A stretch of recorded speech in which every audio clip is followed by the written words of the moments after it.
हाय बच्चा लोग, so today we have a topic of public revenue, 12th economics. ठीक है, सब्जेक्ट का नाम बोलो क्या है?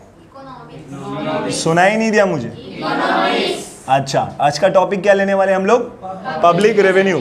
और पब्लिक रेवेन्यू हमारा कौन से चैप्टर में आता है? Public finance. याद है?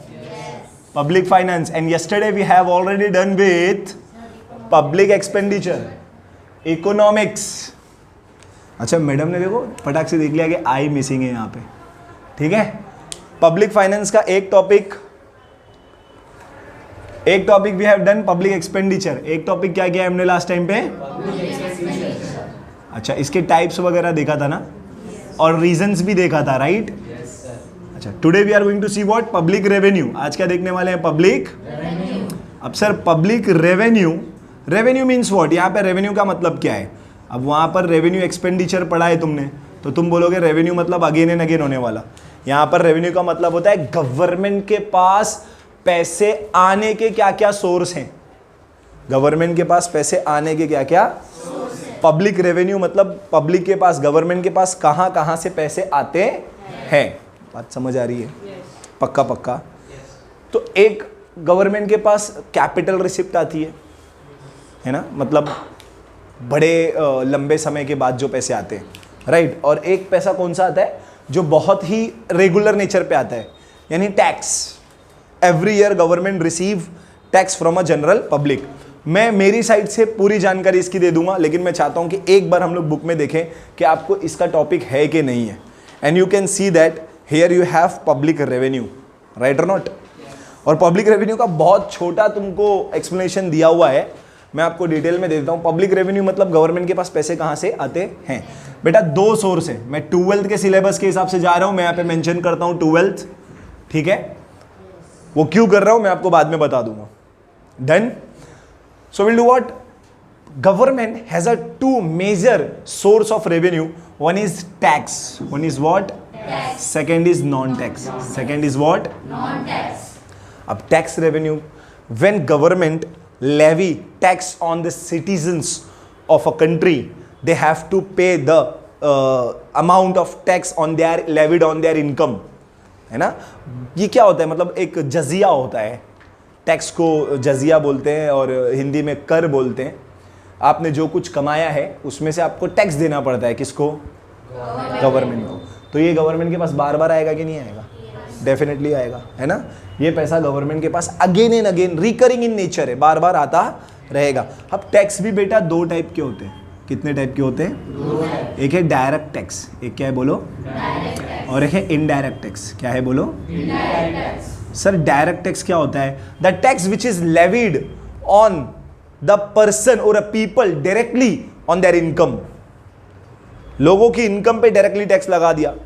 Betterment levy. अभी सब एक एक धीरे धीरे एक्सप्लेन करूंगा, डोंट वरी अबाउट इट. एक एक करके देखेंगे हम लोग. ठीक है. इनडायरेक्ट टैक्स क्या होता है? जो डायरेक्टली आपके ऊपर लेवी किया नहीं जाता. ये आपको गुड्स एंड सर्विस परचेज या अवेल करते समय पे करना पड़ता है. उसको हम लोग क्या बोलते हैं?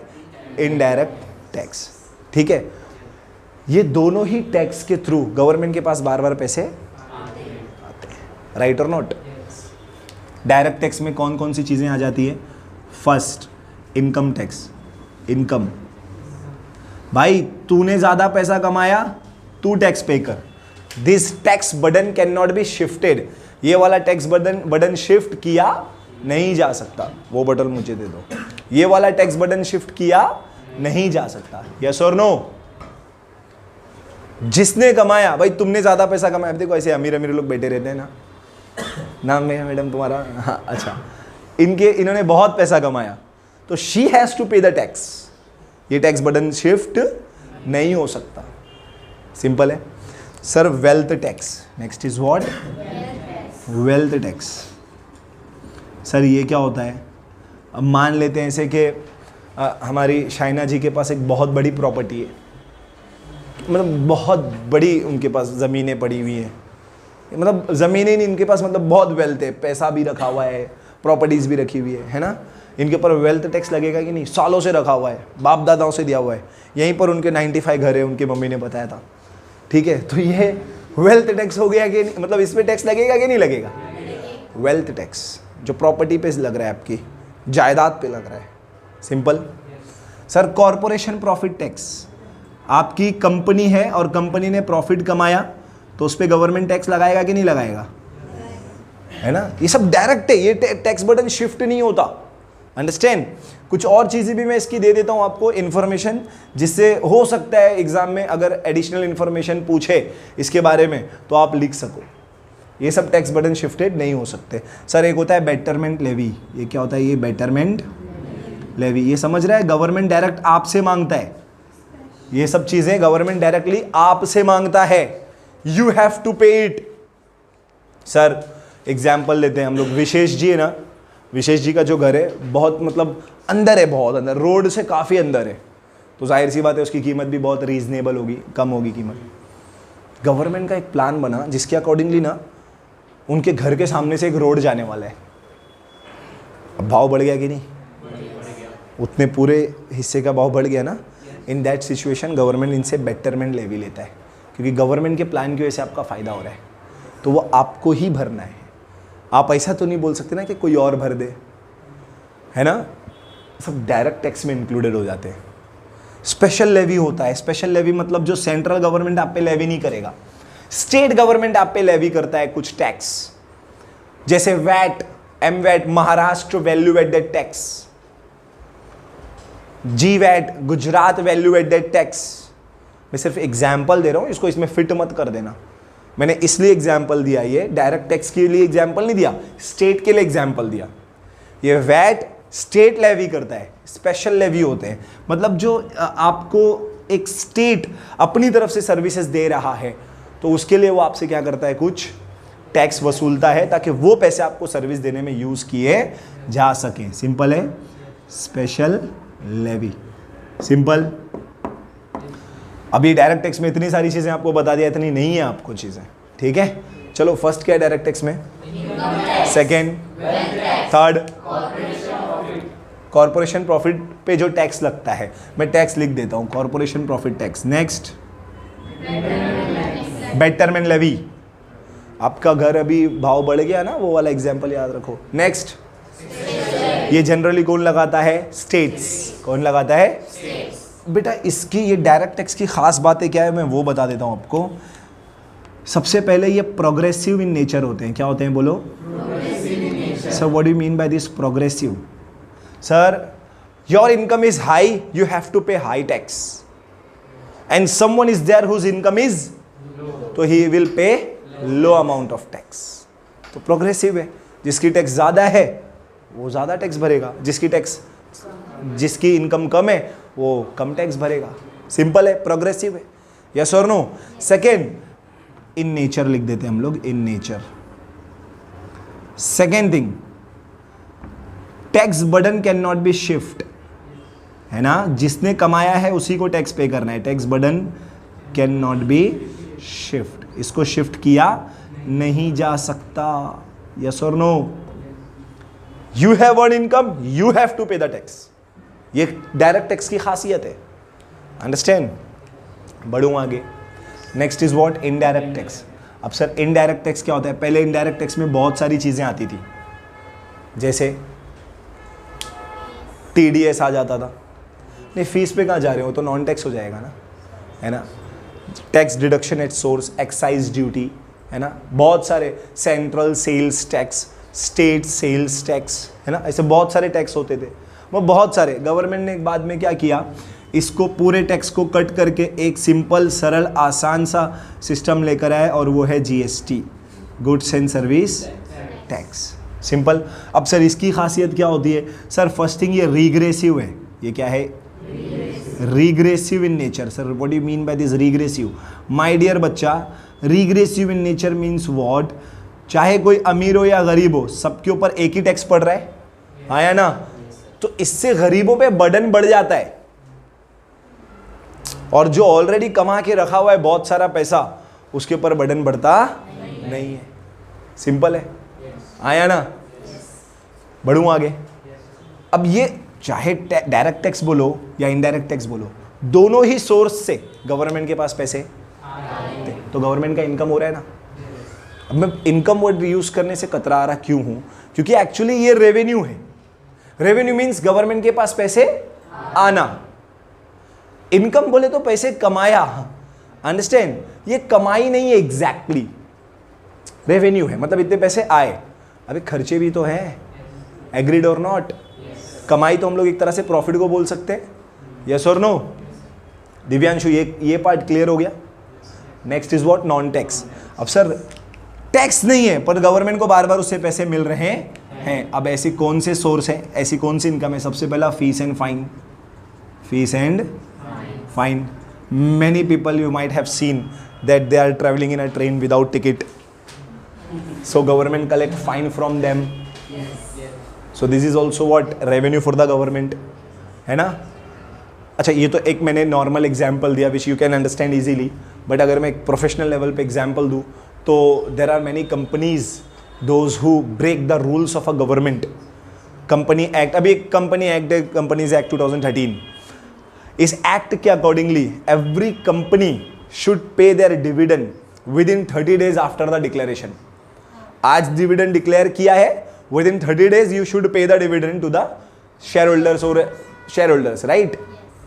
अगर पे नहीं किया तो गवर्नमेंट आपके ऊपर फाइन लगाएगा, पेनल्टी लगाएगा, यस और नो? तो ये फाइन पेनल्टी क्या गवर्नमेंट का इनकम नहीं है? तो फीस एंड फाइन. फाइन के बारे में बात हो गई. अपना फीस बता दूं थोड़ा सा मैं. आप पैन कार्ड बनाते हो, you have to pay the fees. आप लाइसेंस लेते हो, किसी चीज़ का परमिट लेते हो, आप कंपनी को रजिस्टर्ड करते हो, एवरीवेयर यू हैव टू पे व्हाट? फीसेस, यस और नो? मैं ज़्यादा आगे आ गया हूँ क्या? मैं रीड करवा दूँ? ये एक साथ दिया हुआ है, अलग अलग दिया है बुक में आपकी? अलग अलग दिया इसको, तो मैं अलग कर दूँ इसको? नहीं तो आप बोलोगे देखो हम लोग एक पॉइंट को 2 करके लिखते हैं, ये 2 को 1 कर दे रहे हैं. ऊपर फीस, नीचे फाइन्स. सिंपल. रीड आउट कर लिया जाए इसको एक बार. मानसी जी जोर से रीड कीजिए. अच्छा, आपको पता भी नहीं किधर है पॉइंट. Fees.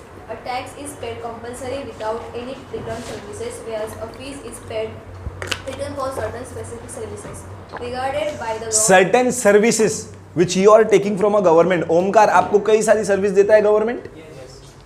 उसके लिए गवर्नमेंट क्या लेता है आपसे? फीस लेता है. हाँ, अभी वो कौन सा सर्विस है बेटा, बता जरा. फॉर एग्जाम्पल नहीं चाहिए हम लोग को, एक ही एग्जाम्पल चाहिए.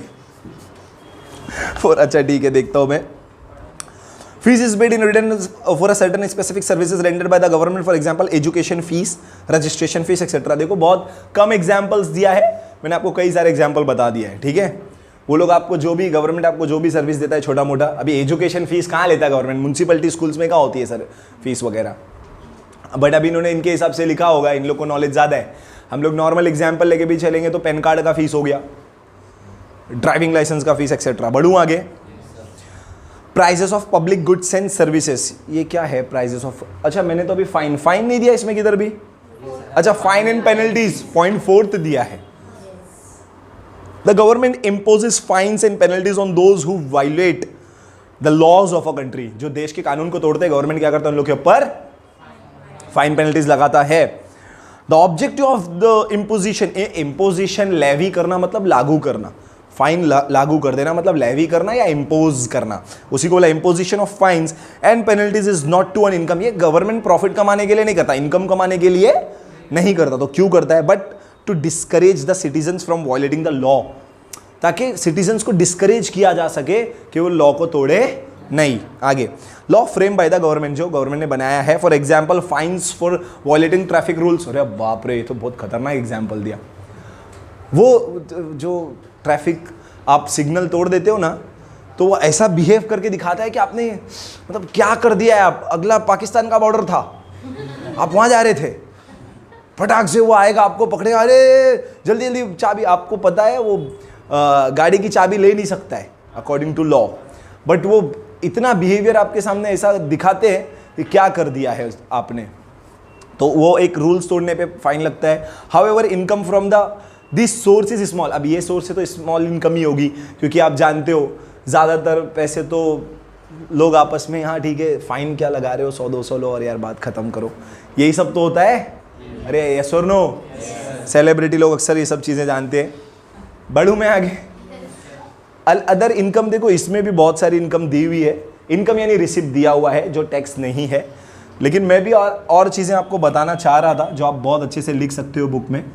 देखो, borrowings is not a tax.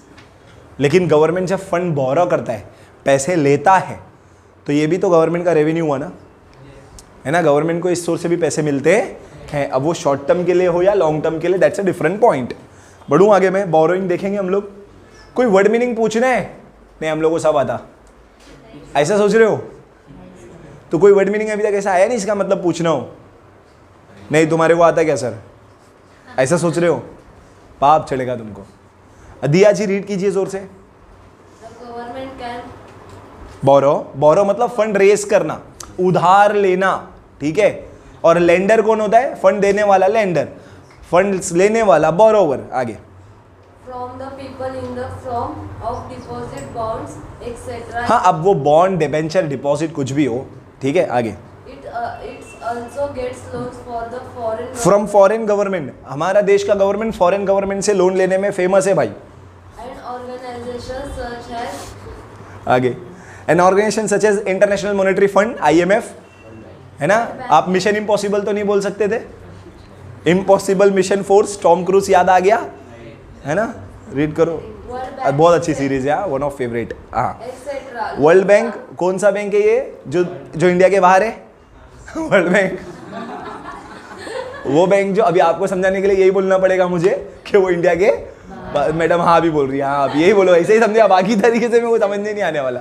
11th में we have a very deep information about the World Bank, इनके कैसे ये स्ट्रक्चर काम करता है। 11th कॉमर्स चैप्टर 6 में आपको ये डिटेल में दिया हुआ है। चैप्टर 6 में कुछ 5 पॉइंट्स है। 11th OC की बात कर रहा हूँ मैं, तो उसमें बहुत डिटेल में वर्ल्ड बैंक के बारे में दिया हुआ है। उसमें एक सेल्फ हेल्प ग्रुप है, एक नाबार्ड है, एक सिडबी है, एक KVIC है और एक वर्ल्ड बैंक लास्ट टॉपिक है। चल बेटा आगे रीड कर। loans are becoming more and more loans are becoming बोलते हम लोग, बी कमिंग नहीं बोलते हम लोग। हाँ, अपना अलग अलग गांव से अपन। लोन्स आर बिकमिंग, हमारे गांव में इसको बिकमिंग पढ़ते सिर्फ। हाँ आगे। More and more popular source of revenue from for the government in modern times. जोरदार क्लैप करो मैडम के लिए, बहुत अच्छा रीड किया उन्होंने। मैं इसके एक्सप्लेनेशन में ऐसा लिख सकता हूं, the government borrow funds from internal and external sources. Government raise funds from RBI and other financial institute, and also government borrow funds from IMF and World Bank. So these are the revenue for the government. मतलब पैसे लेते हैं इनसे। Clear? कोई आपत्ति, दुपत्ति, चाय पत्ती, ऐसा एक्सप्रेशन तुम लोग लिखोगे ना, चेकर तुमसे सीखेगा। बढ़ूं आगे। Gift, grants and donation. बोल बेटा। लाइबिलिटी है ना, liability, this is completely liability. आज नहीं तो कल पे करना पड़ेगा ना अपने को, तभी अपन एक्सपेंडिचर में डाल देंगे ना। रेवेन्यू देखो ना, मैंने बोला मैं कमाई नहीं बोल रहा हूं, ये कमाई नहीं है, पैसे आ रहे हैं। इसीलिए मैंने पहले बोला मैं इनकम बोलने से कतरा रहा हूं इसको। इनकम बोलने मतलब कमाया। क्लियर है? बढ़ूं आगे। कोई आपत्ति, दुपत्ति, चाय पत्ती, फुल शान पत्ती? चलो नेक्स्ट पॉइंट देख लूं मैं। कौन सा पॉइंट लूं मैं? अभी मेरे हिसाब से जाएंगे तो पॉइंट्स ऊपर नीचे। अभी मैं यहाँ पे इंटरेस्ट रिसीव भी लिखूंगा, आपकी बुक में नहीं लिखा हुआ है ना? नहीं बेटा, interest receive, when government lend money to any other government, they receive what interest. So this is also a source of revenue for a government. उससे भी इनकम आती है ना? बहुत सारा ऐसा गवर्नमेंट है। चाइना क्या करता है? लोन देता है, पूरा देश ले लेता हो। इंटरेस्ट नहीं लेता हो, इंटरेस्ट नहीं लेता हो, पूरा देश ले लेता हो। तो उस बारे में बात नहीं करूंगा। I don't want to talk about the geopoliticals topic, है ना? आप बच्चे हो तो 12th का टॉपिक आपके लिए सुटेबल। मैं स्पेशल लेवीज पे आ जाता हूँ। स्पेशल लेवीज मतलब लागू कर देना, स्पेशल मतलब खास, पर्टिकुलर। भाई आप साथ में हमारे? हाँ ठीक है, फिर नहीं ऐसे ही ना हो ना इंजन और डब्बा अलग अलग हो जाए। बोले डब्बा बोल रहा मैं अलग ट्रैक पे जाऊंगा, इंजन अलग भटक रहा है। This is levied on those commodities the consumption of which is very harmful, अरे क्या बात है, to the health and well-being of the citizens। ऐसी प्रोडक्ट जिससे बहुत ज़्यादा हानिकारक, जो प्रोडक्ट बहुत ज़्यादा हानिकारक है आपकी हेल्थ के लिए, उस पर गवर्नमेंट एक्स्ट्रा लेवीज लगा के रखता है। जैसे लिकर्स, टोबैको। कहाँ गया हो तंबाकू? अच्छा वो बेचने गया हो, बोल रहा है सर आज बिजनेस बहुत कम हुआ है मेरा। लिक्कर्स पे बहुत ज़्यादा लेवी करता है गवर्नमेंट टैक्स वगैरह, ताकि वो महंगे हो जाए और फिर उस पर गवर्नमेंट लोगों का कंजप्शन कम। देखो कितना अच्छा गवर्नमेंट है आपका, उसको महंगा कर रहा है ताकि आप सुधर जाओ और आप वो प्रोडक्ट यूज ना करो। देखो आगे पढ़ता हूं मैं, ध्यान देना। Like fines and penalties, the objective is not to earn income but to discourage the consumption of harmful commodities by citizen. For example duty levied on wine, wine पे जो ड्यूटीज लगाए हुए हैं, ओपियम एंड अदर इंटॉक्सिकेंट्स, मतलब ऐसे product जो नशा देते हैं, ठीक है, नशा करने वाले जो प्रोडक्ट होते हैं उन सब पे इतना हेवी टैक्स लगाया होता है। जैसे वाइन पे टैक्स लगाया, वाइन पे तो डबल टैक्स लगा होता है, पता है आपको, जीएसटी भी लगा हुआ है और पुराना इनडायरेक्ट टैक्स भी लगा हुआ है, अंडरस्टैंड। तो will not talk about that, tax का टॉपिक पे नहीं जाऊंगा, एक समझ में आ गया। और फाइन्स एंड पेनल्टी भी इसीलिए लगाया ताकि आप वो गलत हरकत ना करो। बढ़ूं आगे, ये पॉइंट किसी ने रीड किया था? अच्छा, तो मेरे लिए क्लैप कर दो, जोर से कर दो। पॉइंट लिख दूं मैं यहाँ पे, स्पेशल लेवीज और इंटरेस्ट रिसीव मेरा पॉइंट था, वो मैं नहीं लिख रहा हूँ आपके लिए। यहाँ पे स्पेशल लेवीज लिख देता हूँ। उतनी ही बात करेंगे जितनी आपकी बुक में दी हुई है, नहीं तो बच्चे बोलेंगे सर यही पढ़ के नहीं हो रहा है, तुम ज़बरदस्ती एक्स्ट्रा ज्ञान दे रहे हो, वो हजम नहीं होता हम लोग को। Will go further my dear बच्चा लोग। सेकेंड पॉइंट पे आ रहा हूँ मैं। अच्छा, फिफ्थ पॉइंट देख लो, गिफ्ट ग्रांट्स एंड डोनेशंस, है ना। ये बहुत अच्छी चीज़ है। एक गवर्नमेंट दूसरे गवर्नमेंट को अक्सर, स्पेशली जब कोई नेचुरल कैलेमिटीज़ आती है ना, तो उस टाइम पे तो बहुत ज़्यादा ग्रांट्स एक कंट्री दूसरे कंट्री को देता है, स्पेशल एड दिए जाते हैं। पाकिस्तान कई सालों से स्पेशल एड पे ही चल रहा था। अब जब स्पेशल एड उसके बंद हुए तो इकोनॉमिक क्राइसिस आ गए, पूरी दुनिया में उसकी बात की जा रही है। ये पहले ही आ गया होता अगर उनको ऐड नहीं मिले होते तो, या अगर वो स्पेशल ऐड पे डिपेंड ना होते तो उनकी ये हालत आज नहीं होती, जो इकोनॉमिक उनका वर्स्ट हो चुका है। बेटा बहुत इंपॉर्टेंट सब्जेक्ट है economics. If you really wanted to understand the market and if you want to analyse the market, then you should have the knowledge of economics, understand. ये बच्चे पता नहीं कैसा बोलते कि टफ है, मेरे को तो ये ऐसा लगता कॉमन सेंस वाला सब्जेक्ट है। आप खुद सोच के देखो ना, अल्फ्रेड मार्शल ने 1890 में आपको लॉ ऑफ डिमांड दिया, और क्या दिया? When price of commodity increase demand decrease. भाई तुम ये इकोनॉमिक्स पढ़ रहे हो या हिस्ट्री पढ़ रहे हो? हिस्ट्री वरना ये 1890 का लॉ है।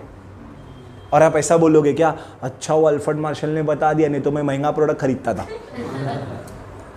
Will you speak like that? मैं अभी जा रहा था, महंगा प्रोडक्ट खरीदते थे हम लोग। जिस दिन मैंने अल्फ्रेड मार्शल का लॉ पढ़ा, उसके बाद से हम लोग ऐसा करते हैं कि सस्ता होएगा तो खरीदते, नहीं तो नहीं खरीदते हम लोग। आप ऐसा बोल सकते हो?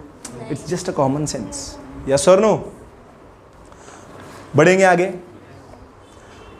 तो गिफ्ट एंड ग्रांट्स पे थे हम लोग, है ना। The government may also earn some income in the form of gift by the citizen. Citizen की तरफ से गवर्नमेंट को गिफ्ट मिल रहा है। अभी पीएम केयर फंड था, पीएम केयर फंड था, तो कितने लोगों ने उसमें फंड्स में पैसे दिए, यस और नो। अब इसको गिफ्ट बोलो, ग्रांट्स बोलो या डोनेशंस बोलो, आप नहीं, ग्रांट्स तो नहीं बोल सकते, डोनेशन बोल सकते आप। आगे, gift by the citizen and others. The government may also receive grants from the foreign government. दूसरी गवर्नमेंट से भी इस गवर्नमेंट को क्या मिलते हैं? ग्रांट्स मिलते हैं। आगे, from the foreign government and institution for general and specific purpose. Foreign aid has become an important source of development finance for developing country like India. However, this source of revenue is uncertain in nature. ये जो foreign aid की बात इसने last में किया है, मैं यही बोल रहा था तुमको। Pakistan was always depend on a foreign aid from the time of freedom. Understand? जब से ये देश आज़ाद हुआ था तब से पाकिस्तान उसी एड पे डिपेंड था, और बिलियंस में एड इसको आते थे, पैसों की मदद आती थी इनको। अंडरस्टैंड? उस पर डिपेंडेंसी होने की वजह से आज हालत ख़राब है। जब तक डिपेंडेंसी थी तब तक इकोनॉमिक्स सही चल रहा था। अभी वो डिपेंडेंसी, सॉरी, अभी वो ऐड आना बंद हो गए, अब इनको इंडिपेंडेंट होने की बारी है, तो आज परेशान है। स्पेशल ऐड क्या होता है मालूम है? एक अमीर कंट्री ना एक गरीब कंट्री का हेल्प करता है, सिंपल है। अब वो क्यों कर रहे हैं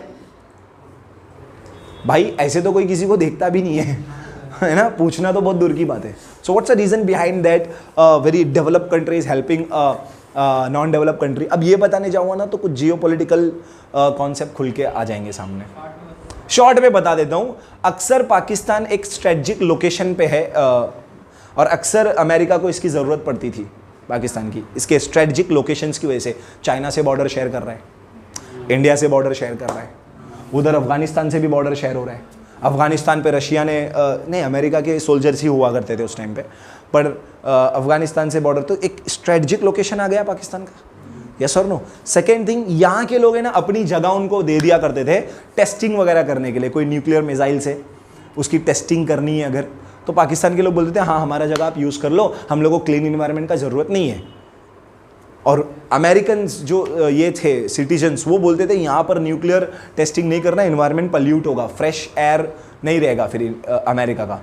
जबकि आप on an average area wise देखोगे ना तो 20 पाकिस्तान बनेगा, पूरे अमेरिका की बात कर रहा हूँ मैं, एक कॉन्टिनेंट है वो बहुत बड़ा, 20 बनेगा पाकिस्तान, कितना बनेगा? बट वहाँ पर उनको जगह नहीं है न्यूक्लियर टेस्टिंग की, पाकिस्तान जगह देता था, समझे? तो वो जगह भी ले रहे हैं, यूज़ कर रहे हैं, उसका नेचुरल इन्वायरमेंट पल्यूट कर रहे हैं, तो थोड़ा सा ऐड देने में क्या दिक्कत है ना? अभी बच्चे ने बोला था थोड़ा शॉर्ट में बता दो, मैंने बहुत ज़्यादा डिटेल में बता दिया। बात बाहर जानी नहीं चाहिए, एकदम साइलेंटली किसी को बताना मत, अंडरस्टैंड? बात जो सुनने वाले बच्चे हैं वो किसी को नहीं बताएंगे, ठीक है? बढ़ूँ आगे मैं, कहाँ था मैं भूल गया। हाँ, तो we done with it, right? हाँ, तो कौन पढ़ा ये? मत करो भाई, बार बार मैं ही पढ़ूंगा, नहीं तो फिर मत करो क्लैप मेरे लिए। हाँ, नेक्स्ट हम लोग क्या देखेंगे? Prices of public goods and services, correct? हाँ, हमारे सेलिब्रिटी पढ़ेंगी, ज़ोर से रीड कीजिए मैडम, आपकी आवाज़ सुनने के लिए गरीब लोग बेताब हैं। सुने आवाज़ आप लोग? नहीं, अच्छा ठीक है, सुनो अब सुनो बताती हूँ तेरे को।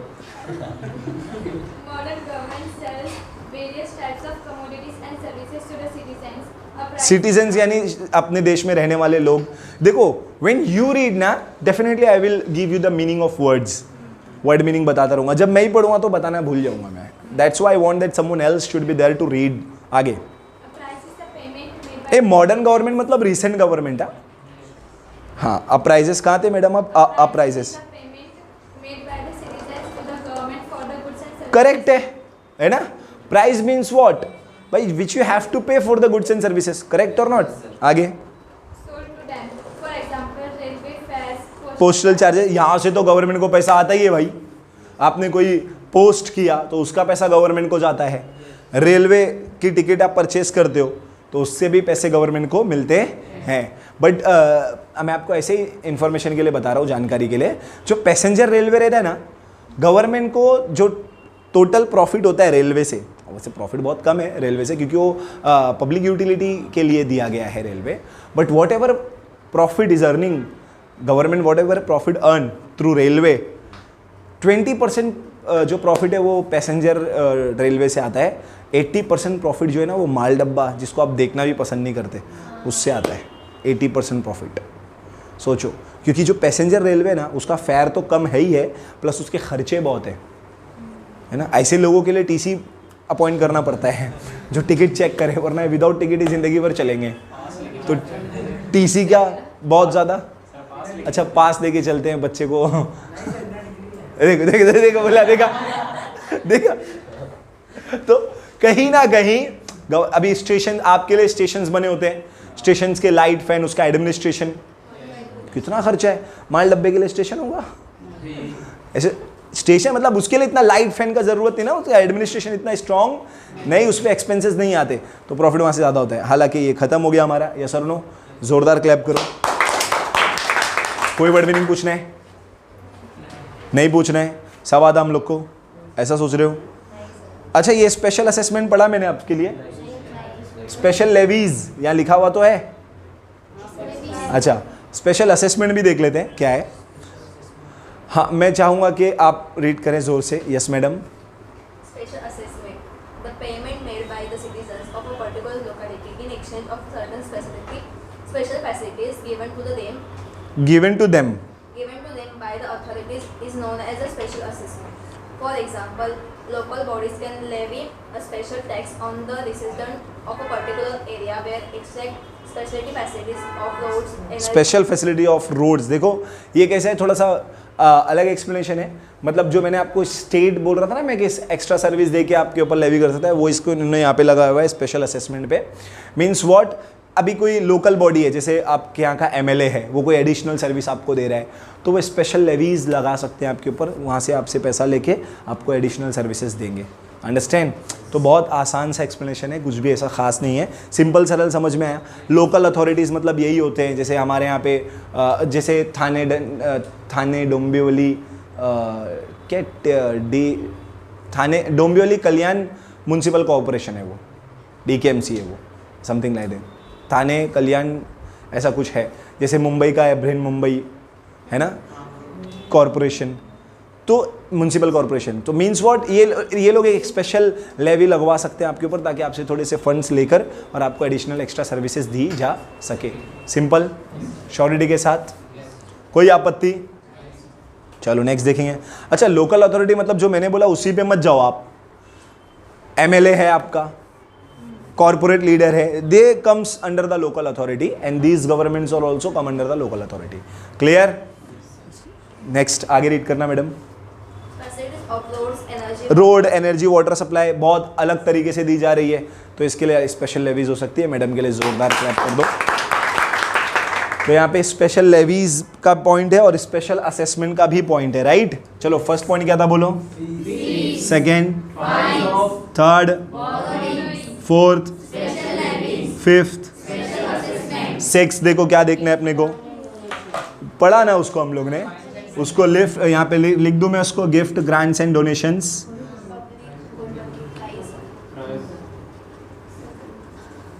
नेक्स्ट पॉइंट क्या लेना है, एक ही बचा है अभी।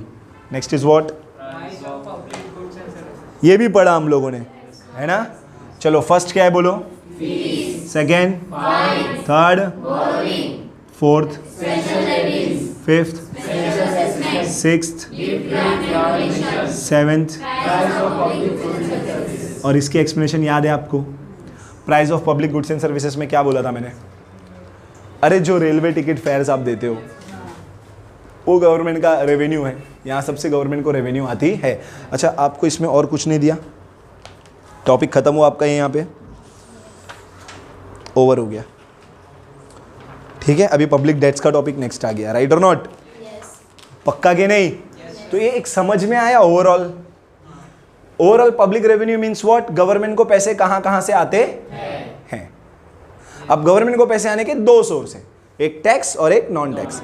टैक्स के अंदर दो टाइप है, direct tax, indirect tax. Direct tax जो आपके ऊपर डायरेक्टली लेवी किया जाता है, डायरेक्टली आपसे लिया जाएगा, आप और गवर्नमेंट सिर्फ दो लोग होंगे, उसमें थर्ड पार्टी बीच में इंटरफेयर कर नहीं सकता। ये प्रोग्रेसिव इन नेचर है और ये टैक्स का बटन शिफ्ट किया नहीं जा सकता। प्रोग्रेसिव क्यों?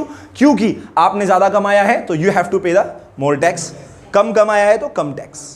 सिंपल है, that's why it is progressive. Tax button shift नहीं हो सकता, क्यों? क्योंकि आपने कमाया तो आप पे करो, आपका टैक्स कोई और पे करने नहीं आएगा। सिंपल है।